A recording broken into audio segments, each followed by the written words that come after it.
Hi everyone, here's Simone from West Studio. Welcome to this new video. This time I want to share with you my new geometry tools. They are some shaders that allow us to work with geometry in a different way. This is the file you get, and you will get it from my Patreon. Speaking about Patreon, I want to tell you something. I am starting a charity project based on my Patreon. As you can see from the numbers, I'm not getting rich. Some of those money already go to other Patreons. The remaining will be given to charity. I try to double this amount with my pocket every month. I can ask you to support this project. More you donate, more I will. And I hope this will make some changes for someone. By publishing the new iteration of the geometry tool, I will tell you where the money of this month will go. Okay, so back to the tutorial, and let's see what is happening here. Let's try to figure it out. As you can see, I am sending to render this guy.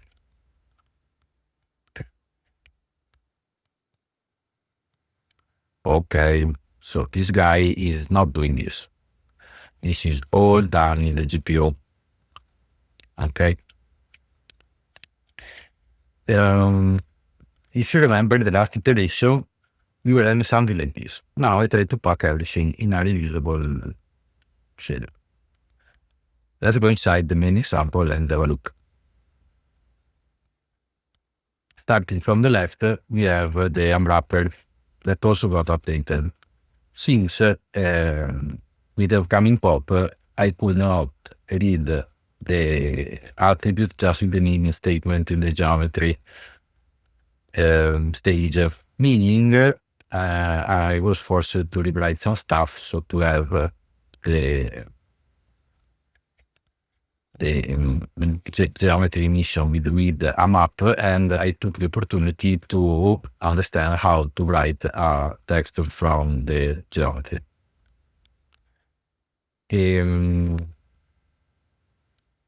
Writing a texture having some geometrical data, which are representing the primitive center. Okay, right. Sorry. The primitive center is really useful because we can then address the primitive center of each primitive in our 3D geometry. This is doing the dismantling, destroying thing here, which in this example is under the primitive center position and is using a point weight as a factor. Meaning now I have on the right side, and if I move it, you see, we can affect different parts of the geometry and have this kind of interaction. They are not easy to see. This is real geometry. Very nice. Okay. And I'm going starting from the top, we are manipulating the data and took the opportunity to showcase the improved Elastic Engine. This Elastic Engine is now taking care of the transformation, and basically, you can say yes, no, more, and one it crash. But how much elastic is it, and it's the equivalent, basically. The size is equivalent, and it also can be manipulated with some factors right there. Okay, there you go. The mixed up mouse. And we have the primitive emit map, which I try to use, but which I needed to send from the vertex shader to the geometry shader. And due to this, we can have a more understandable situation where this part of the texture is the front part of the geometry. You know, you have this kind of orientation stuff. And this is what it's doing. So when it's black, it's in the front of the geometry. so it's oriented basically. And this is due to the point order. There.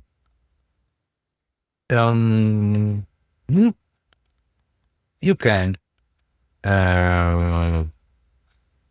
use those effects in the effect page on the adjunct leader, which was like the biggest update in all this iteration. I take everything out, okay, and you see we have a simple geometry. Facet is actually calculating the geometry in the calculating the primitive in the geometry shader. So to have this effect in the GPU. This effect is driven by a texture that if you see, if it's negative, you bump it to you. If it's positive, you go inside the geometry. Okay. Yeah, this is the main example. We're using all of them. And for example, draw is actually telling he's using this mask to tell the geometry shader if it has to emit the primitive or not. So doing this effect, this use alpha is actually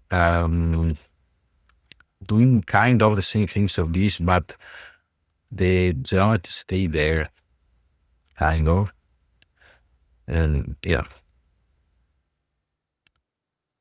it can also be an arma. Now they're similar, but yeah, okay. Center prim is detaching the primitive, like so. Great. First example down. I improve the elastic demonstration with this.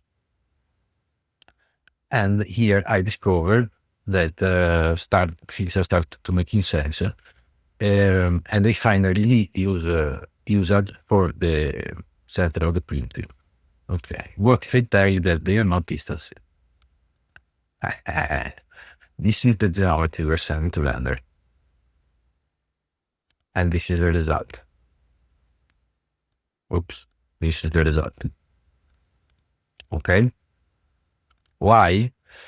Because of this.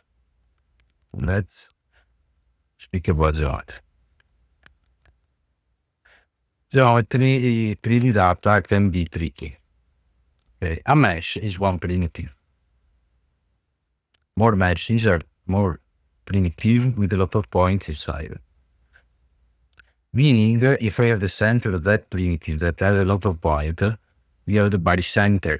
So you take all the point, position, you sum it, you do plus for any point. Then you divide it for the point number. This gives you the center of that object. Okay. So here, we are actually using this property with the same setup I was showing you in the first example, but we are now acting with more structured 3D data, it's using meshes and not polymers. I was really happy when I realized this. Okay. Yeah, same stuff. There is like the interaction from the panel, elastic engine, same stuff. Right. Yeah. Okay. Cloth, which is not probably cloth, but yeah, it looks like. We are now having here same stuff, elastic, but this is to showcase the facet, which is driven by a texture. This texture is where we are like extruding and pitching, right? The grid. All this is in the GPU.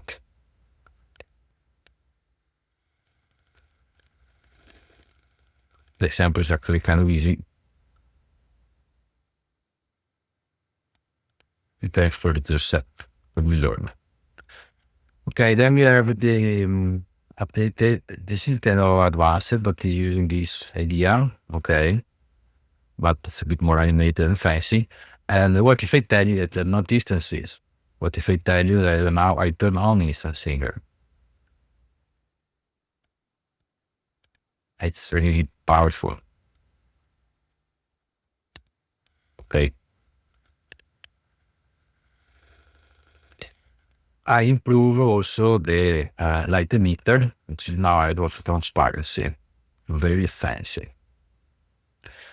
There are a lot of things that I would like to do with this one. It's getting better than expected. So yeah, maybe next update.